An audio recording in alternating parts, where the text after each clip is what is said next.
He turned as cold as death, and his hair stood on end with fright. But there was now no time for fear, for the castle clock had already made the woods resound with the first stroke of the midnight hour, just as his steed crawled out of the wood.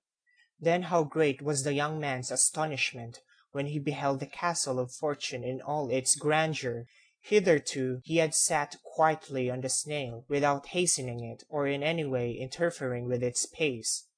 At the sight of the castle, however, he dashed both his heels into its sides, and attempted to urge it on.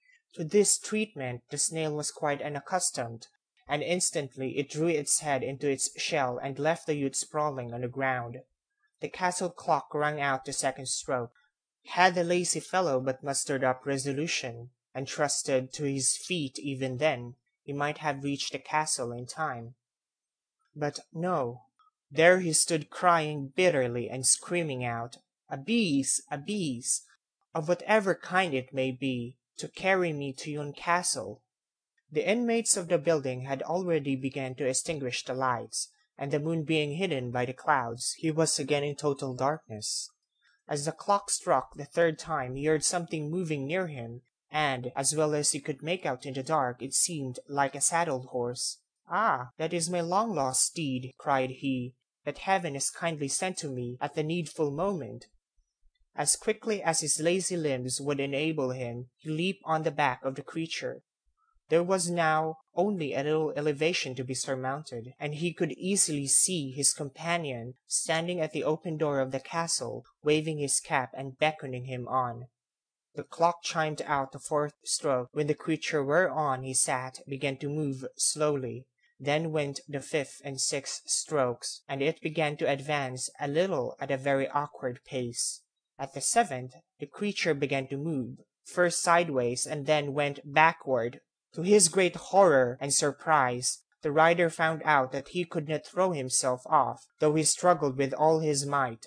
By a passing ray of the moon, he discovered that the new steed on which he was riding was a horrid monster with 10 legs, and from either side there extended a large claw with which it held him fast by the arms. The youth screamed loudly for help, but all to no purpose. The animal still kept receding farther and farther from the castle, while the eventful moment approached nearer and nearer, until the 12th stroke proclaimed the midnight hour. A flitting ray of the moon displayed the castle once more to his view in all its splendor, but in the same moment the youth heard the door shut, and the rattling noise of chains and bolts. The entrance to the castle of fortune was closed against him forever. The moon now shone again in full lustre, and discovered the horrid monster that still kept carrying him away, to be nothing more nor less than an enormous crab. Where he went to on this uncommon steed I cannot tell, for the fact is, nobody ever troubled themselves further about the lazy fellow.